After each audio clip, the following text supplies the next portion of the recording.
Hi విని మన India చుట్టూ ఉండే నైబరింగ్ కంట్రీస్ అన్ని ఈ రోజు ట్రబుల్లోనే ఉందండి. ఏదో విధంగా అక్కడ రివోల్ట్స్ జరుగుతున్నాయి, నేతల్ని బయట తోసేస్తున్నారు, ఆర్మీ ఓవర్టేక్ చేయడం లేకపోతే కొత్త గవర్నమెంట్ ఫామ్ చేయడం, ఇలాంటి రివోల్ట్స్ జరుగుతున్నాయి. దీనికి కారణం ఏంటో మీరు కమెంట్ చేయండి, నేను చెప్తాను. ఫస్ట్ కంట్రీ ఆఫ్ఘనిస్తాన్ తీసుకుందాం. ఆఫ్ఘనిస్తాన్ ఏం చేద్దంటే 2021లో ఆగస్ట్ 15న అక్కడ తాలిబాన్స్ ఎంటర్ అవి అక్కడ యొక్క మెయిన్ హెడ్ అయిన గనీని అటాక్ చేయబోతుండగా తాలిబాన్స్ నుంచి ఆయన తప్పించుకొని బయటకు వచ్చేసి ఆ కంట్రీ ఏంటంటే తాలిబాన్స్ అండర్లోకి వెళ్ళిపోయింది ఆఫ్ఘనిస్తాన్.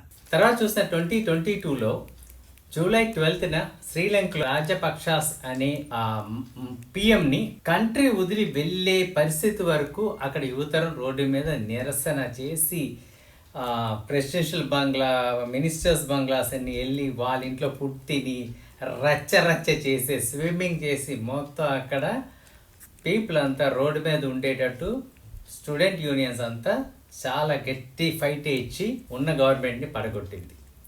అక్కడ ఏంటంటే వాళ్ళు చెప్పేది food and fuel shortage, economy పోయింది అని. తర్వాత చూసినట్లయితే బంగ్లాదేశ్ ఆగస్ట్ 5th 2024లో ఆమె మీద, హసీనా మీద రివోల్ట్ చేసి జనాలు బయటకు వచ్చి చాలా పెద్ద రివోల్ట్ చేశారు. ఆవిడ బెడ్రూమ్కి వెళ్ళి ఆవిడ శారీస్ లూట్ చేసి, తర్వాత మినిస్టర్ బంగ్లాస్ని లూట్ చేసి, మళ్ళా అక్కడ తగలబెట్టి ఆమెని బయటకు వెళ్ళే వరకు వాళ్ళు ఊరుకోలేదు. ఆ కంట్రీలో కూడా పవర్ని డౌన్ఫాల్ చేసేసారు. ఇదంతా ప్రజాశక్తి, ప్రజల యొక్క power, human power. Next country చూద్దాం. ఇప్పుడు చూసినట్లయితే నేపాల్ పరిస్థితి కూడా అదే. పిఎం శర్మా ఓలీ రిజైన్ చేయటం, అదేవిధంగా అక్కడుండే government buildings, parliament, president house అన్నీ బర్న్ చేసేసింది ఒక చిన్న కంట్రీ నేపాల్. అక్కడ జెన్జీ ఉద్యమం అని చెప్పి వాళ్ళు చాలా స్ట్రాంగ్గా చేశారు. ఆ ఉద్యమాన్ని చాలా స్ట్రాంగ్గా విత్ ఇన్ అవర్స్ తీసుకొచ్చి అక్కడ గవర్నమెంట్ కొలాప్స్ చేశారు.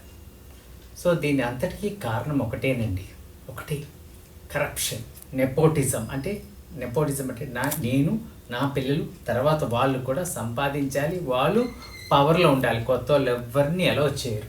Nepotism, power, control, corruption, looting ఇవన్నీ జరగటం వల్ల ఇలాంటివి జరుగుతున్నాయండి. సో ఇది ఎక్కడ జరుగుతుంది చూశారు కదా, మన నైబరింగ్ కంట్రీస్లో. సో మన కంట్రీలో మినిస్టర్స్, తర్వాత ఎమ్మెల్యేలు, ఎంపీలు ఏమైనా తక్కువ తిన్నారా అన్నది ఇక్కడ నా ప్రశ్న. సో మీకు అర్థమైంది కదా. మీ కామెంట్స్ తప్పకుండా వీడియో కింద పెట్టండి, ఎందుకంటే డెవలప్మెంట్కి పనిచేస్తుంది మీ యొక్క కామెంట్స్.